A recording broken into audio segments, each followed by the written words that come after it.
बुज़दिलों को चाहिए कि वो ज्यादा से ज्यादा खालिद बिन वलीद को पढ़े, बुज़दिली चली जाएगी। हाँ, इलाज है, बेहतरीन इलाज है। कोई गोली में और कोई टैबलेट में डरपोक का कोई इलाज ही नहीं है। मैं कहता हूँ वो सैयदना खालिद बिन वलीद को पढ़े, सलाहुद्दीन अय्यूबी को पढ़े, शहाबुद्दीन गौरी को पढ़े। खालिद बिन वलीद वो सहाबी हैं जिन्होंने अपनी जिंदगी में 125 जंगें लड़ी। 125 मामूली बात नहीं। मेरे अजीजों, खेलने वाला नौजवान भी क्रिकेट में उतने खेल नहीं खेला होगा।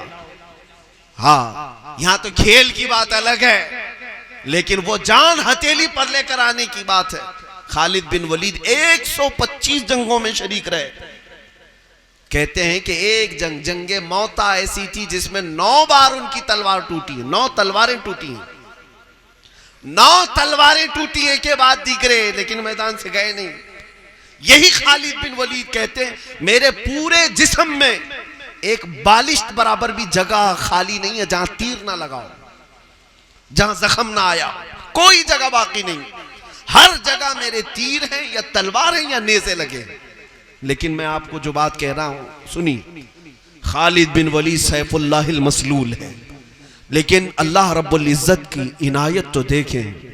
मैंने और भी दीगर मुजाहिदीन की तारीख पढ़ी, लेकिन खालिद बिन वलीद का खासा ये है कि जिन 125 मकामात पर खालिद बिन वलीद ने जंग लड़ी है, उनमें एक जंग में भी आपको कभी शिकस्त नहीं हुई। 125 में 124 नहीं, 125 में फतहयाबी है, कहीं पर भी आपको शिकस्त नहीं। दूसरी आपकी खुसूसियत यह है कि खालिद बिन वलीद जिस मैदान में लड़ाई किए हैं, जिहाद किए हैं, और वो इलाका इस्लाम में आया तो 1400 साल गुजर गए, आज तक वो इलाका फिर काफिरों के हाथ नहीं गया। ये खालिद बिन वलीद की खुसूसियत है। नारे तकबीर! सभी लोग जरा हाथों को लहरा ले। नारे तकबीर, नारे रिसालत, उर्से मुक़द्दस, उर्से मुक़द्दस हुजूर साहब सज्जादा हजरत अल्लामा मुफ्ती सलमान अज़हरी साहब किबला। नारे तकबीर! पहले आप सुन ले किस लिए मैंने ये बात छेड़ी। तारुफ जरूरी था सैफुल्लाह का। खालिद बिन वलीद जिन्होंने रसूल पाक सल्लल्लाहु ताला अलैहि वसल्लम की वफादारी में, अच्छा वो ईमान भी लाए हैं 7वीं हिजरी। हुजूर पाक सल्लल्लाहु ताला अलैहि वसल्लम के साथ उनको सिर्फ और सिर्फ 3.5 साल का अरसा मिला है, 3 से 4 साल का अरसा मिला है, और फिर बकिया जिंदगी, इतनी ही जिंदगी में 125 जंगे और किसी में शिकस्त नहीं, और पूरे जिस्म पर जख्म। और फिर जिस इलाके को आपने फतह किया, आज की तारीख कह रहा हूं 2021 है, अब तक वो इलाका काफिरों के हाथ नहीं गया जहां जहां आपने फतह की है। दूसरे मुजाहिदीन ने फतह किया है, लेकिन वो इलाके कभी काफिरों के हाथ गए, फिर मुसलमानों में आए, ये रद्दो बदल होता रहा। लेकिन खालिद बिन वलीद की खुसूसियत है, वो इलाके आज तक कुफ्र के हाथ नहीं गए। लेकिन अब जो अहम बात मुझे करनी है वो ये है, खालिद बिन वलीद क्या खाते थे, क्या खाते थे, इतनी ताकत थी। मियाँ 125 को अगर डिवाइड कर दो उनकी मुख्तसर सी जिंदगी में, महीना भी उनका घर में नहीं बचता, एक महीना भी सुकून से घर में बैठने वाला नहीं मिलता। आखिर क्या करते थे, क्या खाते थे? उनकी तलवार का वजन जो है 45 किलो है। उनके ढाल का वजन, जिससे ढाल तीरों को बचाते थे, वो तकरीबन 26 किलो का है। और क्या खाते थे मेरे अजीजों? खाने पीने की बात तो छोड़ो, खालिद बिन वलीद का जो असल मादा था वो मैं बताता हूं। एक जंग में ऐसी घमासान की लड़ाई थी कि कुफार और मुशरिकीन सर पर आ गए थे और 4 पहलवान सर पर तन गए।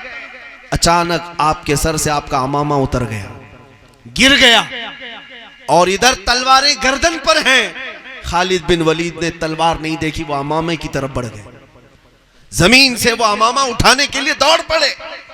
अरे मियां, अभी दम जदन में कोई तलवार उठाता और गर्दन अलग कर देता, आपको उस बात की कोई फिक्र नहीं थी, लेकिन वो अमामा उठाने के लिए चल पड़े। लिया, अमामा उठाया और अपने सर पर सजा लिया, फिर वापस पहन लिया। जो बड़े बड़े बहादुर खड़े थे उनकी हाथों से तलवारें नीचे आ गई। कहा कि तुम ही खालिद बिन वलीद हो जिसके जौहर हम सुनते हैं, तुम ही वो पहलवान हो, तुम ही वो इस्लाम के सिपह सालार हो। कहा मैं ही खालिद बिन वलीद हूं। तो उन दुश्मनों ने पूछा तुमसे ये जो हरकत है आज हमने देखी, ये किसी आम फौजी की भी हरकत नहीं हो सकती। ऐन जंग के वक्त जब तुम्हारी गर्दन पर किसी की तलवार लटक रही हो, तुम अपनी टोपी और अमामा संभालने के लिए जा रहे हो। अरे मियां गर्दन संभालो पहले, तुम टोपी संभालने निकले। इस वक्त हम चाहते तो तुम्हें मार डालते। खालिद बिन वलीद ने पूछा फिर मारे क्यों नहीं, फिर मारे क्यों नहीं? वो खामोश रहे, उनके हाथ कांप रहे थे। फिर खालिद बिन वलीद ने जो जवाब दिया, कहते हैं नादानो तुम क्या समझते हो, खालिद बिन वलीद अपनी ताकत के बल लड़ता है, अपने जोर के बल लड़ता है, और ये महज आम टोपी है जिसको उठाने के लिए निकला। हकीकी बात यह है इस अमामे में मेरे रसूल पाक के 3 मुँह मुबारक रखे हुए हैं, ये 3 मुँह मुबारक रखे हुए हैं। मैं उसी के बल पर लड़ाइयां लड़ता हूं और मेरा यकीन यह है अल्लाह खालिद को नहीं रसूलुल्लाह के मुँह मुबारक की बरकत से फतह अता करता है। नारे तकबीर, जरा हाथों को लहरा के नारे रिसालत, मसलके आला हजरत, इश्क मोहब्बत, उर्से मुक़द्दस हजरत अल्लामा मुफ्ती सलमान अजहरी साहब किबला खानकाह बैतुल अनवार के वाल बिखा गया। दीवान गाने इश्क मोहम्मद को देखकर घबरा गई है गर्दिशे दौरां कभी कभी।